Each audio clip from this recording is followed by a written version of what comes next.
This right here is our review of the movie Oxygen, which you can stream right now on Netflix. I am sticking to the IMDb synopsis for this movie because I've read it on Witching Hour and I know it is safe. A woman wakes up in a cryogenic chamber with no recollection of how she got there. As she's running out of oxygen, she must rebuild her memory to find a way out of her nightmare. I liked this movie. I didn't Okay. love it. I think it is a very well made and extremely well acted contained thriller where I thought Mélanie Laurent commanded that screen. This is her movie. I mean, every frame of the movie, for the most part, is pretty much on her. And it's not just about her delivering her lines well and convincing you of her panic that way. It's like it's body language, and it's using that body language to well suit the cinematography, which is its own challenge. And then on top of that, when she's just laying there in the chamber, you need to be able to see the wheels in her head turning, whether she's actually saying something or not. And she just ticks every single box in the performance department that was necessary to pull this off. And then I also thought the visuals were great too. I think that when you dare to do a contained thriller like this or a one location movie, you need to be able to convey one, the claustrophobia of it all, so you could feel the characters panic. But at the same time, you also have to keep your shots dynamic to keep the audience on the edge of their seat, to keep the visuals lively, and to be able to find that balance is a real feat. And I think that Aja and the team definitely did that.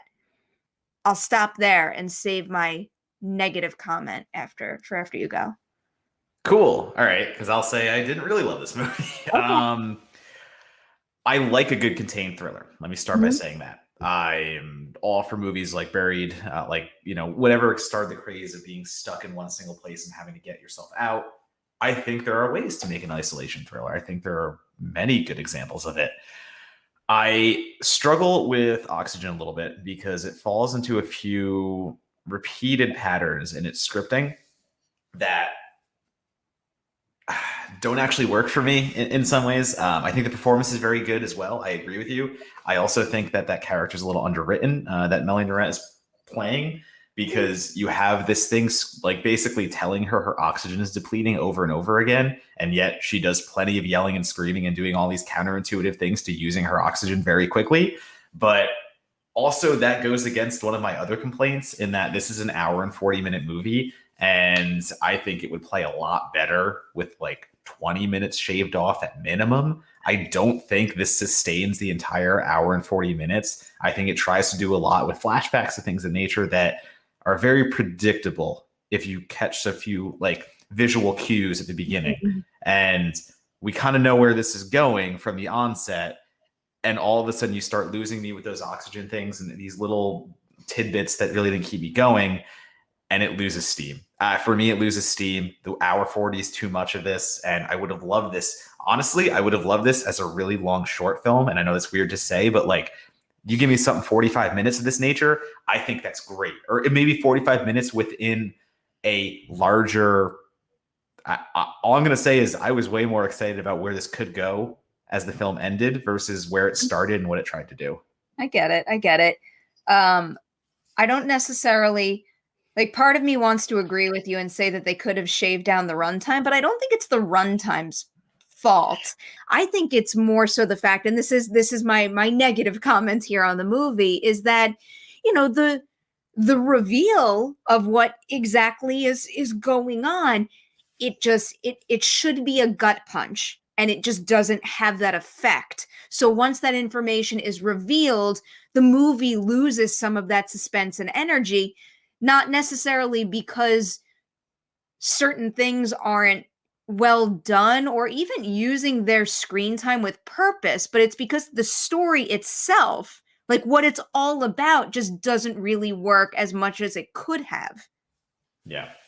I also, the discovering of the memory, I had some issues in the way that was handled, where I've seen plenty of these movies, like you want to call out Memento as the go-to example of how a movie should discover memory again. And if we're talking in the sci-fi world, there's this I've mentioned it, I think here even, but there's this little indie called The Hive that does such a good job of playing with flashbacks and having a character discover their memory and like tell the story that way. And again, these flashbacks, I think they kind of lose their poignancy because we know where they're going. There's no real quote unquote mystery. There's a lot of things to me that are very predictable, to use the word that I used before, but it's just a predictable kind of location based thriller that, again, the runtime hinders because I don't think it has the story to sustain that long of a runtime. I think that's where the runtime comes in for me, because you're just cycling through the inevitable, trying to get to where we're going. And then when it gets interesting, that's when it ends. Like that's my biggest thing. It's the biggest thing of just like, man, like just when I really wanted to see more of this and see where this could go, that's the end of the story. That's why I think it's a great first episode of something. If it's 45 minutes and you get to that gut punch a lot quicker. I do get it. I get the idea of wanting more on this one. I would be curious to see the next chapter of the story as well. Right. Exactly. But yeah, so it was a hard one for me. It's technically well done. It's technically well done. Sorry, I don't want to like cut you off, but like I agree with your things that it's production design, all that stuff looks great. I just think it's a storytelling deficiency. So what are those positives? Earn it on the Dewey Decimovie scale. This to me, I struggle trying to give it the bump to 3, but I can't. It's like a 2.5. It's a 2.5, just one of those smack dab in the middle. I watched your movie. I watched it. I'm just a hair higher than you. I'm going to go 3.5. It was firmly positive for me, but again, it wasn't. I'm enthusiastic and ready to go tell everybody about this movie. I just, I thought it was pretty good and could have been better. So hopefully that gives you all a sense of whether or not you should see Oxygen. This review is also coming your way courtesy of a super cool member of the Patreon team. It's Ian Wilder. Ian's the coolest. Right, Matt? Ian's just the coolest. Great. Yeah. Great. We're big Ian fans over here. So Ian, thank you so much for making this review happen.